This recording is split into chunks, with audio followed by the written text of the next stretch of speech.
Great to see everybody. Yeah, please post in the chat where you're coming from. It'd be lovely to see people's faces if you'd like to have your cameras on. We'll just run through a few housekeeping rules to begin with, but I think we'll officially sort of start now, and everybody can start joining as they come. So we're really excited to have this webinar. My name is Rachel. I work for the CPD Standards Office as an account manager, so some of you will know me, and it's a pleasure to be hosting this webinar today for you, and to see everybody here.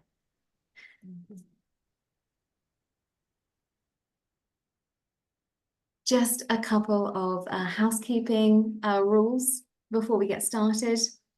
Please use the chat for any questions that you have. I know Daniela is quite keen for people to ask questions during the webinar as well. So if your question isn't answered during it, we will cover it at the end as well. And Kirsty is there on the chat to help if there's any technical issues or any problems as well. It is being recorded and will be uploaded to YouTube, our YouTube channel for our CPD community. So it will continue to go out. And if you're uncomfortable with your camera being on and it being on YouTube, please, feel free to turn it off. But we'd love to see your faces because it makes it more interactive. Please mute for background noise. But please feel free to leave your camera on. Our time today it's a 45-minute webinar, and we'll leave some Q&A time at the end, about 10 minutes.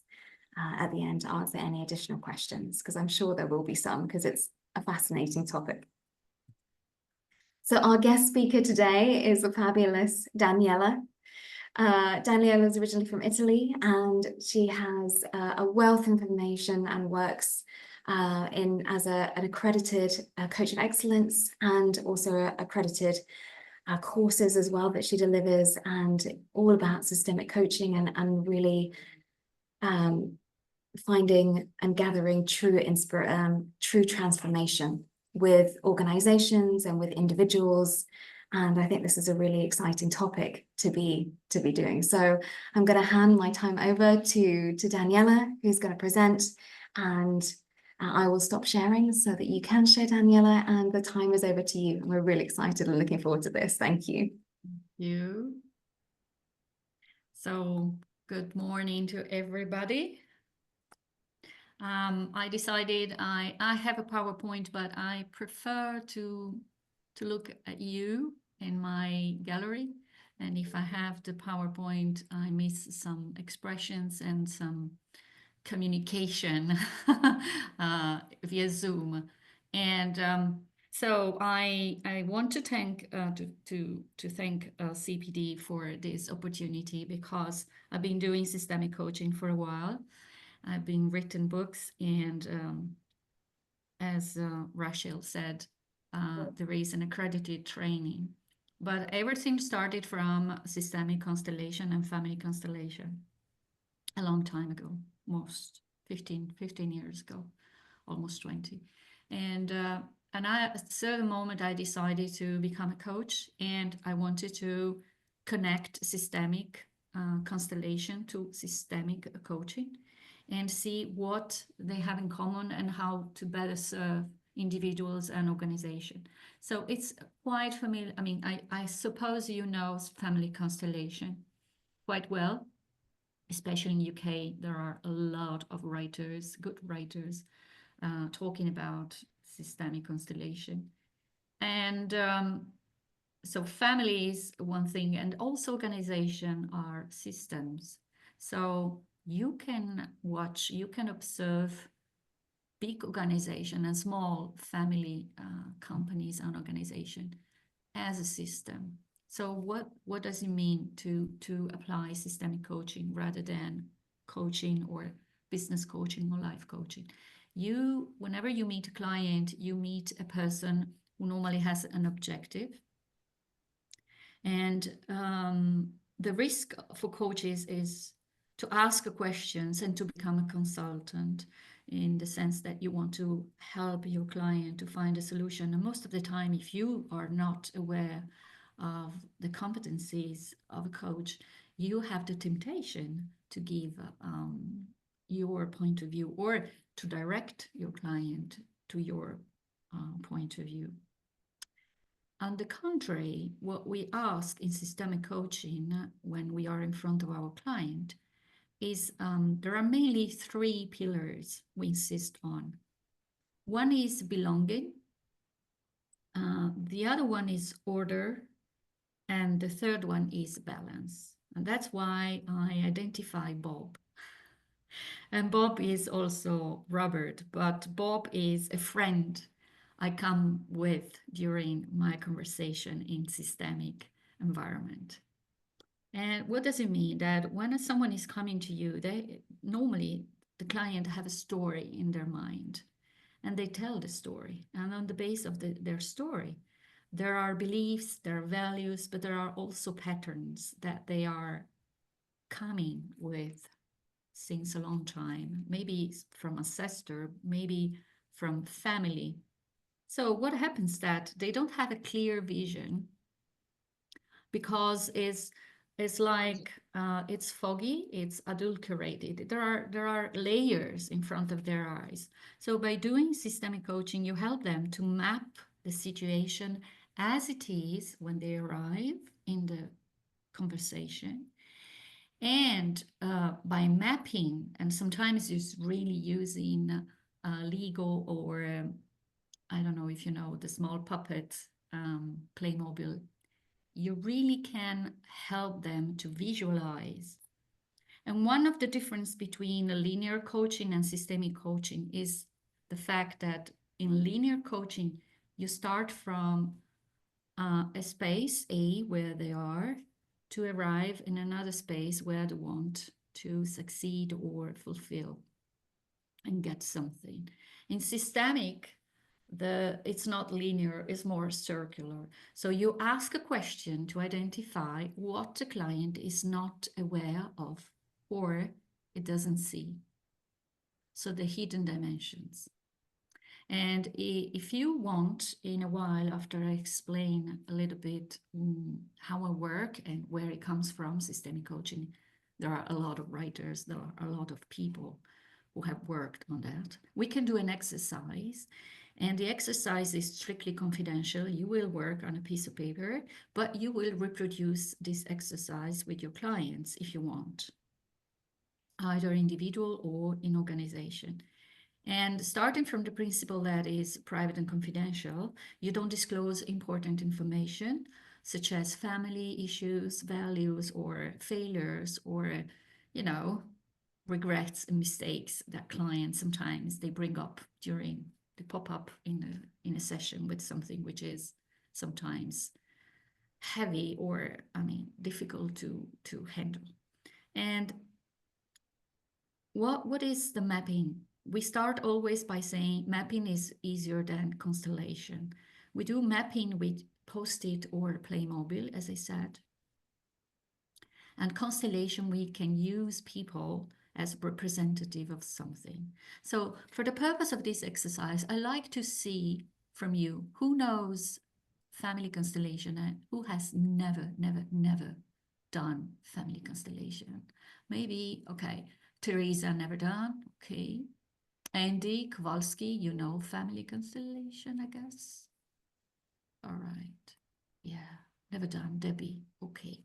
So when I say never heard, all right, wow, okay, you're under, okay, great, good. So I have something to share with you. What is constellation? Constellation comes from the work of Virginia Satir and Bert Hellinger. And it starts from the principle that everybody, us, we are part of a family. We belong to a family, even though we don't agree with father, mother, and siblings, you know, way of seeing life. But we belong by nature, by birth. And this is our constellation. It's like stars in the sky.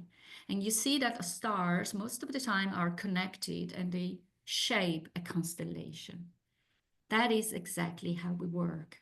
We have in our systems siblings, people and also values and beliefs which belong to our system by nature, by family. We didn't accept at the beginning. We didn't accept our parents. We didn't accept also in organization the values or mission of the organization. But in a way, since we are part, we enter into the system, we are more or less obliged either to align or to consider and respect. So this is something which can have an impact on your future life and on your well-being. So how to be aware of that? I cannot swear, I cannot tell you and promise that after one constellation you change your life, but at least you understand your functioning. And every system, no matter how big it is or small, works when Bob, the belonging, order, and balance is respected. So what does it mean? When you belong to a system, for example, a family, you belong because you are born in that family. Quite easy. In organization, you belong to the organization because you signed a contract most of the time and you're paid. So by belonging, you have some rights and obligation.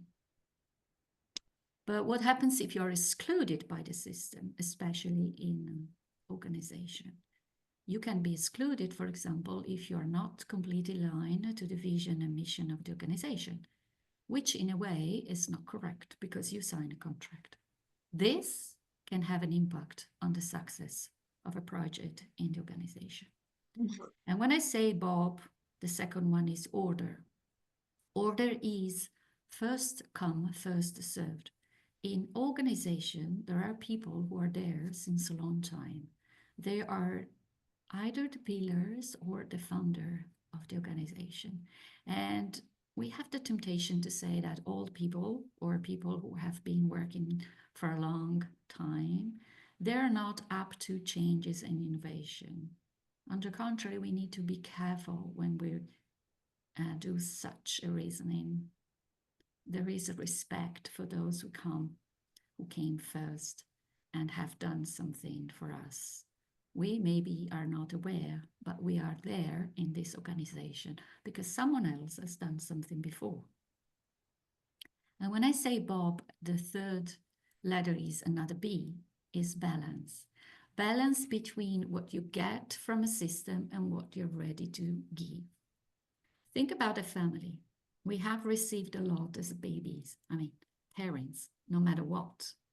Either they love us or they didn't love, but in the end we are here. So they have nourished us. There is a story behind each family. I don't judge. I don't want to enter in this discussion. But mother and father, as the founder of the family, have the precedence. They are most important than us. They arrived first. And because they decided to join, we are here. And the same is in organization. And sometimes, especially in merging and acquisition during changes and restructuring, we have the tendencies to forget people and to say, oh, we don't need that guy anymore. Yes, he's old. Bye-bye. Thank you very much for your work. Ciao, ciao. And this is a good one. There are bad ways we dismiss and sometimes we neglect or we exclude. And the system has a very good memory. And sooner or later, we will pay for that. So when we do systemic coaching with individual, we map the question and we ask the person question about the future, what the person wants to see in the future, to help and support the person to build another story. We don't work on the story, the initial story where the person is. We don't ask a question there. We don't want to know the details as a coach. I don't talk about therapy. It's different on consulting. But as a coach, we are most inspired and curious about the future, where he see himself or herself, and what she's doing or he's doing in order to provoke that new story. And that makes the difference in systemic coaching. We are more on the result rather than the objective. We don't question the objective. We don't want to push and to oblige, in a way, our client to choose the best option to perform something. We are rather on the result. And from the result, we look backwards and say, okay, what have you done differently? What you have seen that you didn't see before? What you have considered it was there, but you didn't before? What is your attitude now? How you see your situation? And to do that, we use different tools. One is tetralemma, it's a way. The other one is constellation, mapping, or many others. It depends on the person. So the exercise I wanted, before doing the exercise, I wanted to ask you, when I say Bob, does it resonate in you, belonging, order, and balance, especially in a family and organization? Can I have some hands up or comments, please? So I know if it was going on this line, on this direction. Does it make sense? Yes, no? I don't see sign from you. It makes sense. Okay, Joanna. And Joanna, can I, all right, and Theresa, yeah. And Joanna and Theresa, would you like to say just in 2 words why it makes sense? Where it comes from, this sense, common sense?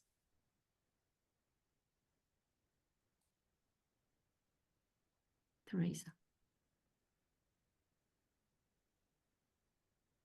Yeah.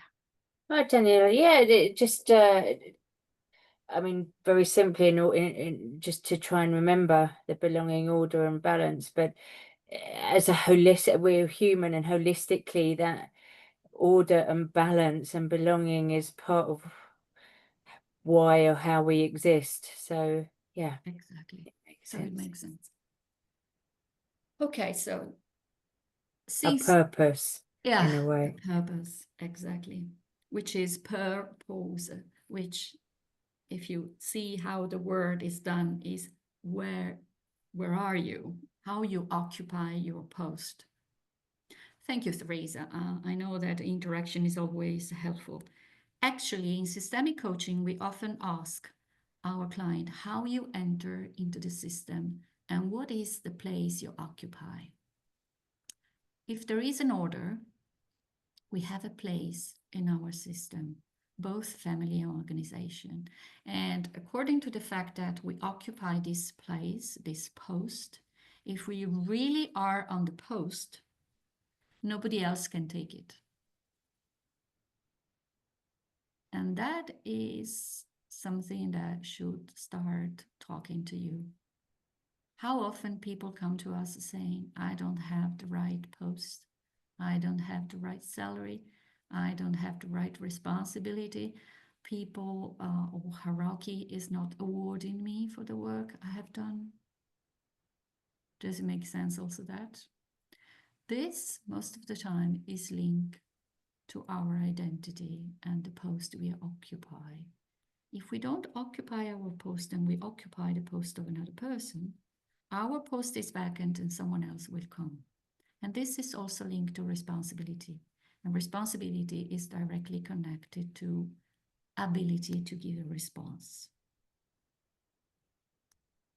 The ability to give a response, directly linked to our professional skills and the position we occupy. So imagine in a family, when you have a father who's not dealing with father responsibility, there will be a mother stepping in or a child. And that is dysfunctional. Very dysfunctional, because you're doing something else. You're not doing your work as a child or as a man or as a woman. And the organization is exactly the same. So the questioning is, help the person to see what he doesn't normally see in his system, and support a person to see reality as it is. Not invent, not having a fantasy, rather create maybe a different story. And you will be, I think, inspired when we do the exercise, and you will see what happens when we talk about loyalty and benefit in a system. So if there are not questions, I think the moment is correct to do the exercise. So you need a piece of paper and a pen, and it's private confidential, so you don't need to disclose the result. The exercise is done with the purpose that you have something concrete, tangible, that you can use for yourself first and after with your clients. I have seen Joanna answer now. It fits alongside the importance of identity, which is key in my work with children and teenagers. Thank you, Joanna. Welcome. So when you're ready, I just tell you what to do with a piece of paper. Very simple. At the bottom of the piece of paper, you either write something or put a post-it with your name. Very simple. So it will be Raquel, Debbie, Andy, Joanna, Teresa, and Manny. Oh, welcome, Manny. You are there for the exercise. Welcome. Sharon is there. Okay. Second, you put in front of your name just opposite. So if the paper is A4, you start on the bottom with your name, and then a little bit up, you put the obstacle. You have an obstacle. And we have a lot of obstacles. And obstacles for us are opportunities, but we put obstacle. You don't need to say what kind of obstacle, just obstacle. And after the obstacles, a line, so name obstacle, you put something objective, goal, something you want to achieve. Could be also understanding systemic coaching, why not? Okay, so you have three main block. You, obstacle, objective. And now, if I tell you benefit, you go to the obstacle and close to obstacle, you write the word benefit. When I say benefit is, what is the benefit of the obstacle? I can help you if you want. It could be that you play the role of the victim when there is an obstacle. And it's very, very easy to be victim. Because you tell you the story. Someone has hurted you. Someone has done something very bad to you. And you cannot move because something happened.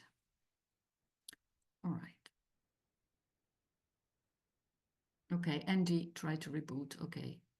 So now, don't think too much about the benefit you have with the obstacle. Just write down benefit and then go back to your name and you put something close to your name, which is loyalty. And when you write down loyalty, it could be, I'm loyal to a system, family system. I'm loyal to a story. My parents told me since I was a child that I was a dysfunctional boy or girl, that I was always making a mess, and so on. Or another kind of story, the loyalty to the story that I always helped people and I was always a good girl. This is loyalty, which means you give importance to something which indirectly someone else told you or a system is imposing on you, but you're not really connected, but you're loyal. Okay, now you choose by yourself an objective you want to achieve. something easy, probably not too much complicated. So the purpose of the exercise is also to ask a question if you don't understand. So the objective, go back home with something on systemic coaching, or I don't know, it's up to you. And once you have decided what the objective is, so there is a result, okay? There is an objective, but you know what the result is. You have an idea.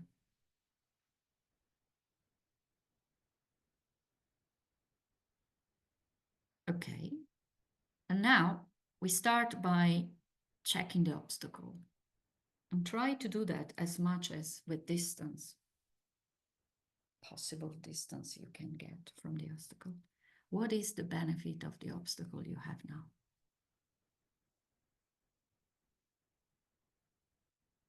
What is the benefit of the obstacle?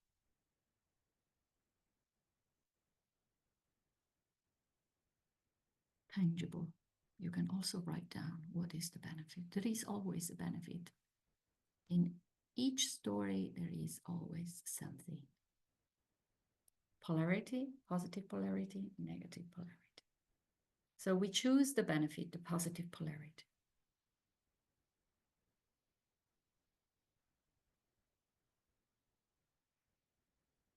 Okay, move is coming back.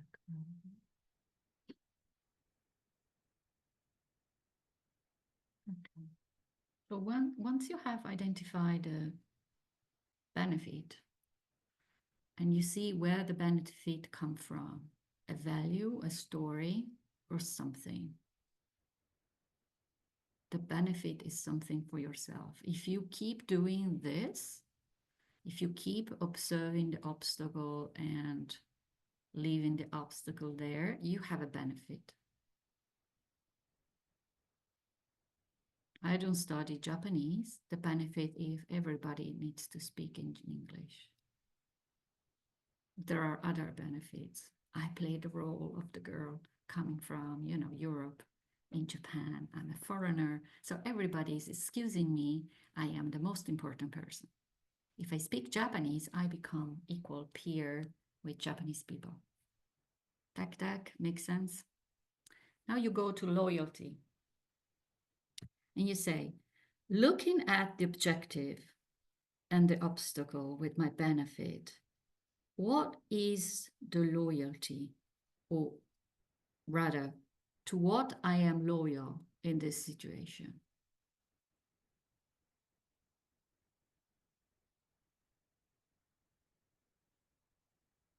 I cannot reach the objective because the environment of my organization is not awarding people who have no connection and are not part of political network. This is a loyalty.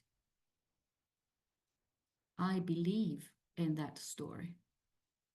And I truly am convinced that that is the main reason. So I'm loyal to that. It brings me the possibility not to reach the objective and not to be guilty because I'm loyal to this story. So when you start working with your clients and you start working also on a new, for example, mission for an organization, if the loyalty to an old story is so strong, how can you move forward? Very complicated. Is that, true that the coach is not there to destroy the loyalty, but questioning the loyalty with a vision to the result that the client wants to get makes sense.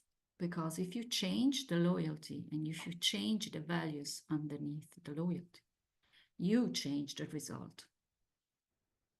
Of course, you change the story, you change the result. The tricky thing is how to work with your client, respecting the loyalty of your client, the story, and identity, as someone said, Joanna said. It fits alongside importance of identity. this loyalty, it fits exactly on my identity. If I change the loyalty, I need to change my identity. I am someone else.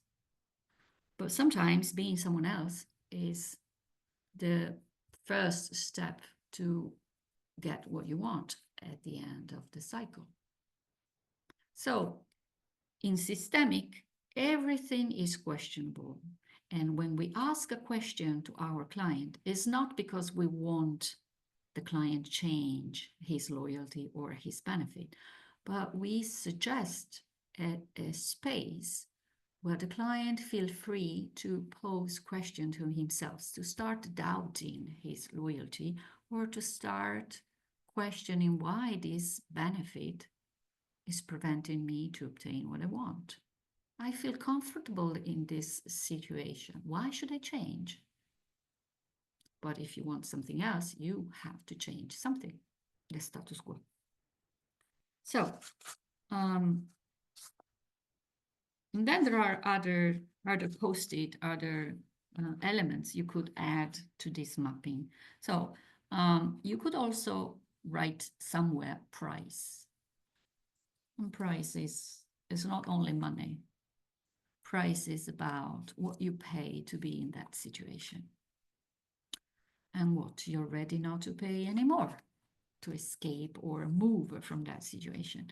So magically, when you do systemic mapping and you write down price and you ask your client, can you please write the word price and post, find a place where you put price. Try to write down price and see where price is. If it's close to you, if it's close to the obstacle, if it's close to the objective, or if it is somewhere else. It's your mapping. It's perfect as it is. It's the picture of your reality.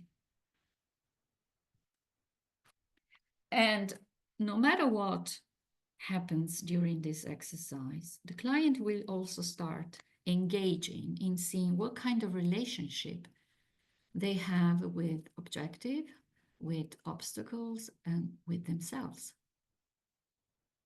especially with themselves. Do they feel shameful if they don't get what they want? Do they feel judged? Do they feel they're waiting for someone to award their work and fatigue? These questions help your client to move and to bring awareness on the situation. And maybe something magic will happen in 1 hour, 1 week, 1 month. We don't know. When the client is ready, he will move forward. What we do is we assist and support. Price for me, what's the price of staying the same? Exactly, Debbie, thank you for saying. Exactly. What is the price? I know very well this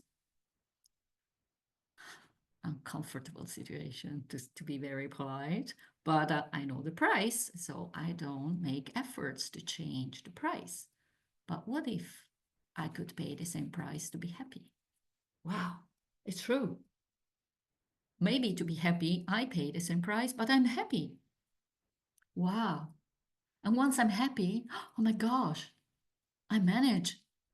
I have the result in my hands. And now what I do? Oh my God, I have to live my life and be happy. It can be frightening. We are so used to live uncomfortable situation. So these are system dynamics. And there are people who have written so far a lot of books. One is Otto Scharmer with The Blind Spot. And you know Otto Scharmer, the theory. And another one is Peter Senge, Systemic Thinking. And another one, Robert Dills, Storytelling. We always start with the story. The 6th level of Robert Dills. Can you share more information about the significance of the position or where you write price? Exactly. Example, whether you write close to your name. Thank you, Teresa. I engage with you. So, can I ask you to make an experience? What happens if you write price close to your name? Do you want to answer with the whole audience? Yeah, why not? Yeah. That I hold it quite close to who I am. The price is high. I'm not sure actually. That's hence the question. Okay. What happens if you put price close to obstacle? Is more comfortable?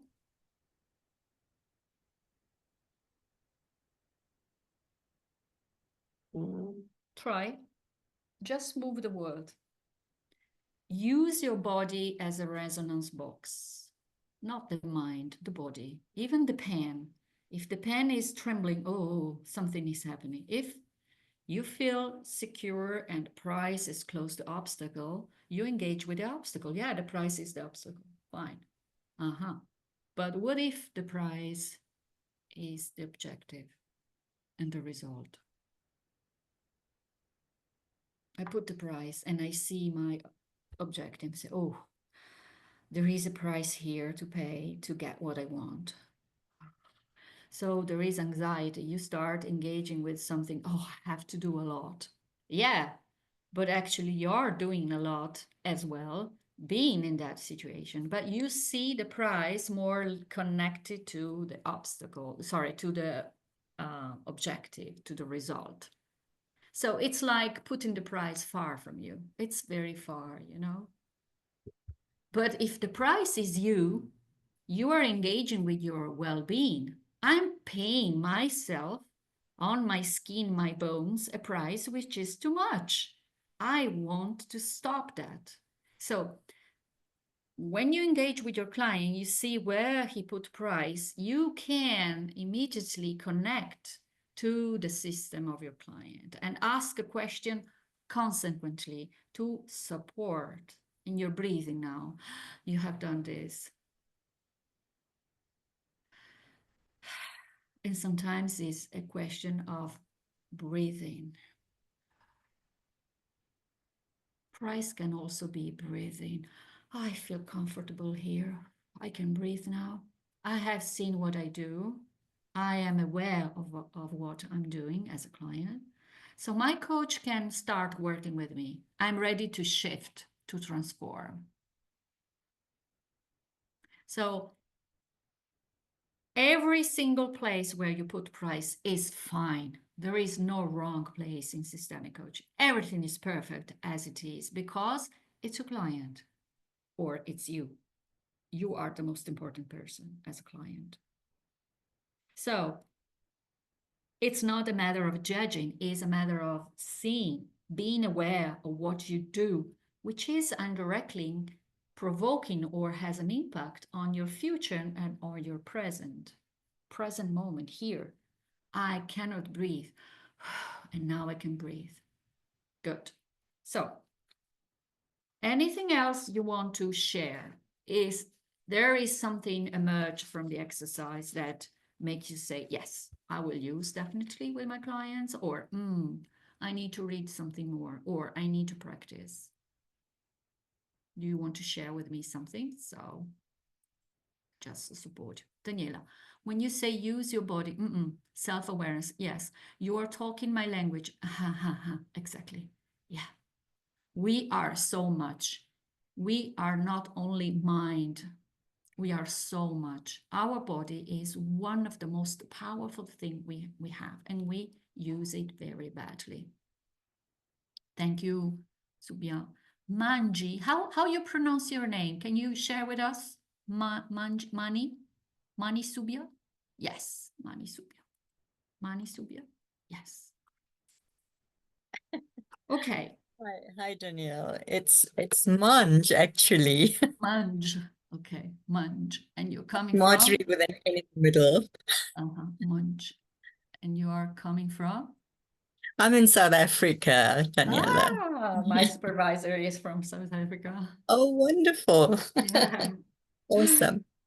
Yeah. Thank you. This is very interesting. Thank you. Oh, you're welcome.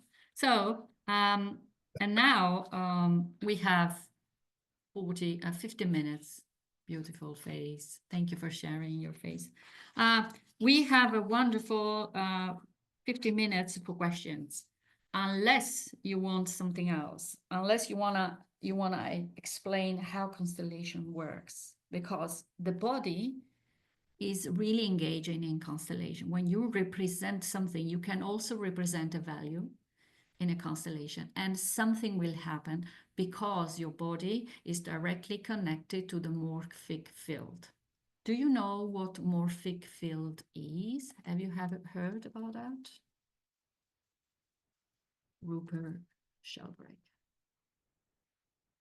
A lot of books about that. The morphic field is like the intelligence of the field. The field is something, is the universe. Everything is already there. What we do, we connect to choices and we produce something according to what we do. So if we connect as a representative to the field is sending you back in your body the experience of being, for example, a value, or representing a person, or a key figure of that mapping in organization. It's something you need to experience. I cannot really explain. You should do a constellation. But even now, when Manji said, it speaks to me, the multi-intelligence, intuitive intelligence. That is the morphic field. So we can use our body as a resonance box to represent something for someone else. So you can actually, in the exercise we have done, find someone who is representing you or the client, find someone who is representing the benefit, the obstacle, and find someone representing the objective. And you will be amazed and inspired to see what happens in this constellation. People will need to say something as if they are, intuitively connecting to the field and say, I feel I am the obstacle, but I feel I will not be here for a long time.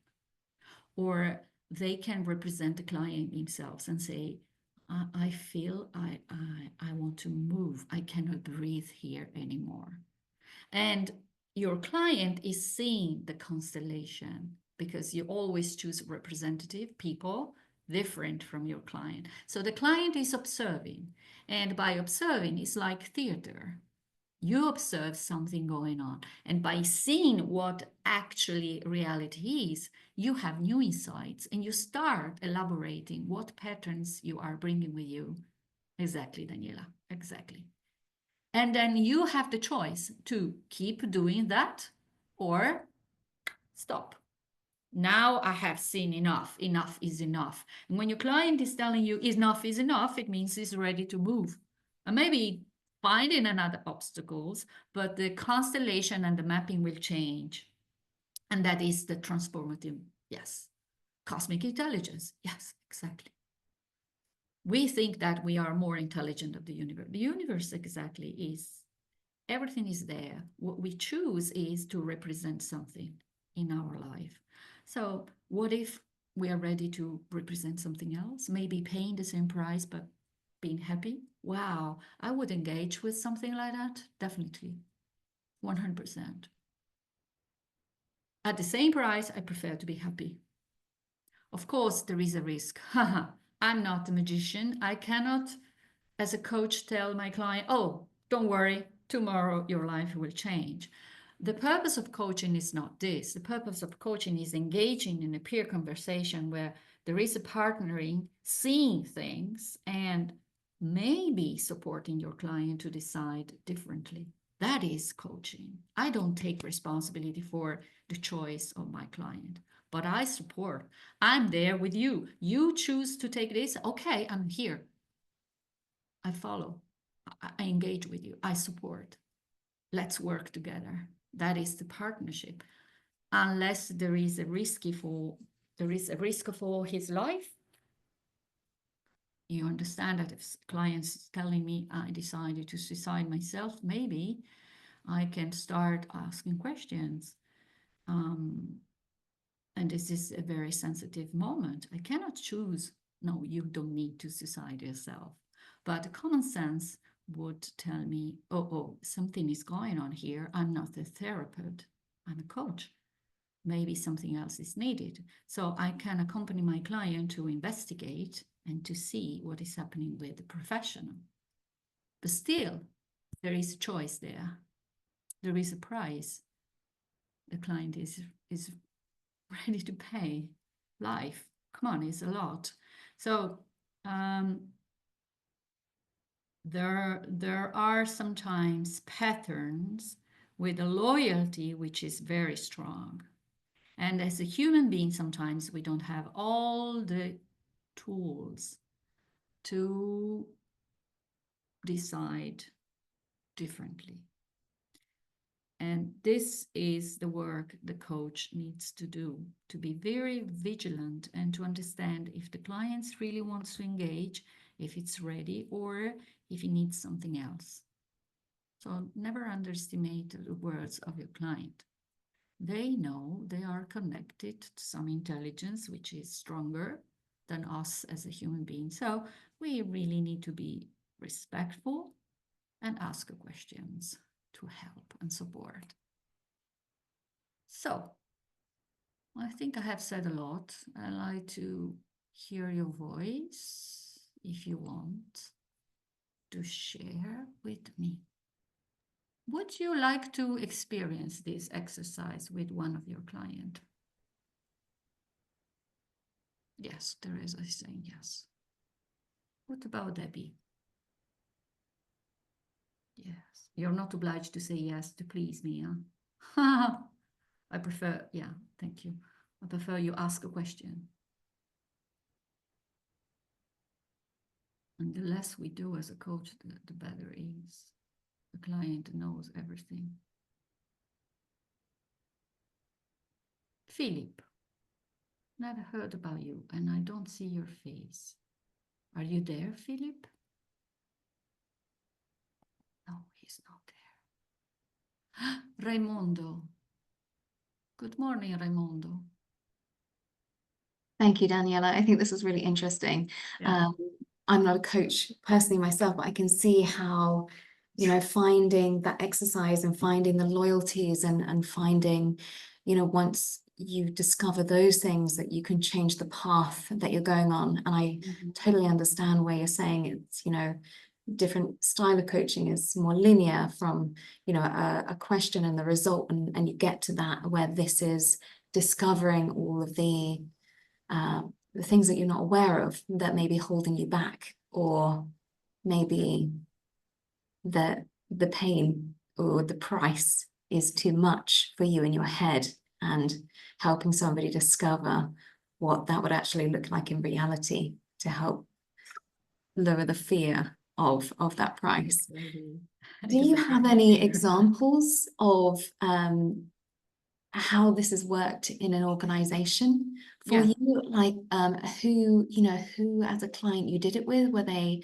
in management? Were they, you know, were they the leader of the organization? How this affected the change throughout the organization? That would be amazing to hear. Yeah, thank you for bringing this. For example, when you want to change your job and you have options and you do an interview, or you're not sure, shall I enter this organization or shall I enter that organization? You can work with mapping. So you map the choices you have, the options, and you physically go into the piece of paper representing the organization. And you as a client yourself can feel something, or you can ask your coach to do that for you. So it becomes a constellation. The coach is becoming the organization. I have a colleague, a young colleague inside my organization, and he was really experiencing some uncomfortable situation. We have done a constellation, and after the constellation, he told me, now I see clearly why I felt so uncomfortable while thinking that I could have chosen that option. And now I understand why. So before he was scared, because when you're not comfortable, there is something not responding as you wish. But now he is aware, he knows the reason, because he has done the constellation. This is adding information. And when you have all the information, or at least a lot of information, you can be free of choosing. And you choose on the base of your information. Then you make the experience after you have chosen, after the choice. So it's a matter of how much do I know about my situation? Ciao, Eileen. How much do I know? Do I know exactly what I need to take a decision, or something is not clear here? So in organization, the mapping and constellation is helping leaders and managers to see and check where the knowledge is, and if they have all the information they need to take seriously a decision and make a choice. And once they have chosen, fine, that is my responsibility. Maybe in 2 months, I will realize, I will be aware that something else needs to change, and I will take the steps. But it is step by step. And mapping is really giving you the photography. It's like taking a picture of yourself. And you say, oh, I have gray hair here. In 1 year, the gray hair will be like this. Yeah, inevitably. But I don't tell myself lies anymore. I see reality for what it is. And then I'm free to take a decision. That is being an adult and not acting like a child or a persecutor. Some manager, oh, we need to work 15 hours per day. Who said? Who? Where does it come from? It's coming from a false belief that the more you work, the more success you will have. Ah, who is telling this? Some example of the kind of question the coach would ask. Yes. For example, I've prepared. These are the questions. One is, where are you going? Or what and where this is happening. So when the client is telling you, oh, but this is very difficult. Okay, where it is happening. Aware of being. Who are the people involved? This is opening the eyes of your client. Who are those who left the company? And looking to change your job, you could ask, where is the most important thing for you in this job? Or another question would be, how you would enter this company or this post? What is your contribution you can give in this job? Sometimes we have beliefs about career, but when you ask what is your contribution if you become head of unit or team leader or, I don't know, entrepreneur, where is your contribution here? This is tangible, this is real. You can engage with your client with this kind of questions. And then answer is, yeah, what are the benefits, financial benefit of this career? And what are not the benefits? You have to work long hours, you have to travel. These are the questions also. And what you will stop doing when you occupy this post. Exactly opposite. Not what you do, what you will stop doing.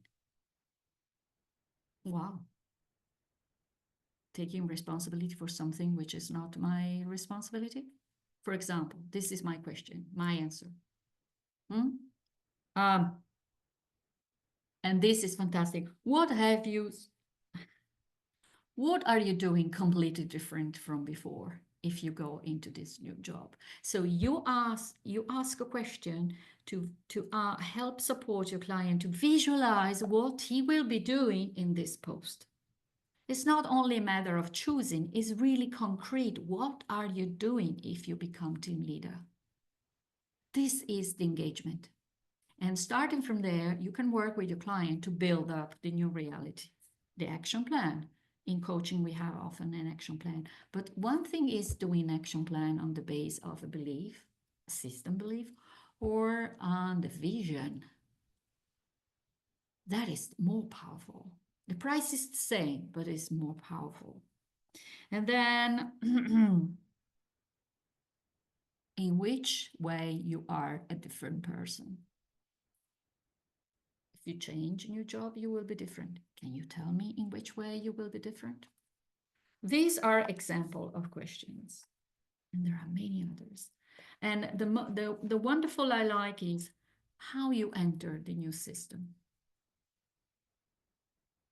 This is very powerful, which means with what kind of attitude you will enter.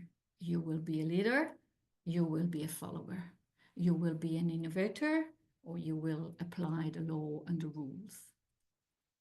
Will you knock on the door, or you open the door and splash, you enter in the system like this? Whoa, welcome. Yeah, of course you're doing Bob. Of course, Debbie. Bob is, we didn't invent anything. Bob is only an acronym to focalize on, oh, shall I start my coaching session with Bob? Yeah, client and Bob. So I have in my head this, this sigla, this acronym, BOB. So can I support my client investigating where it is in Bob? Yeah, this is a tool.